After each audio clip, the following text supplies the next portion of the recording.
আসসালামু আলাইকুম। সম্মানিত চাকরি প্রত্যাশী বন্ধুরা, দেখতে পাচ্ছেন আনসার ও গ্রাম প্রতিরক্ষা বাহিনীতে একটি নতুন নিয়োগ সার্কুলার প্রকাশিত করেছে।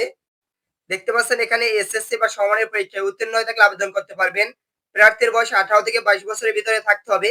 উচ্চতা থাকতে হবে 5 ফুট 6 ইঞ্চি। ওজন থাকতে হবে প্রায় 50 কেজির মতো।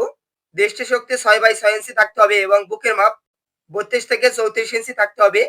এখানে আবেদন প্রক্রিয়া শুরু হবে 6 আগস্ট 2025 তারিখ থেকে এবং চলমান থাকবে 20 আগস্ট 2025 তারিখ পর্যন্ত। আবেদন করতে পারবেন অনলাইনের মাধ্যমে। দেখতে পাচ্ছেন এখানে www.ansarbdb.gov.bd ওয়েবসাইটে প্রবেশ করে আবেদন সম্পন্ন করা যাবে। এখানে সকল জেলা থেকে আবেদন করতে পারবেন এবং শুধুমাত্র পুরুষ প্রার্থীরা আবেদন করতে পারবেন। সার্কুলারটি সম্পর্কে ইতিপূর্বে আমাদের চ্যানেলে একটি বিস্তারিত ভিডিও আপলোড করা রয়েছে। ভিডিওটি থেকে সার্কুলার সম্পর্কে বিস্তারিত জেনে নিতে পারবেন। চ্যানেলে নতুন দর্শক হয়ে থাকলে চ্যানেলটি সাবস্ক্রাইব করে দিন, যাতে করে পরবর্তী সার্কুলারের খবর সবার আগে আপনি জানতে পারেন। ধন্যবাদ সকলকে।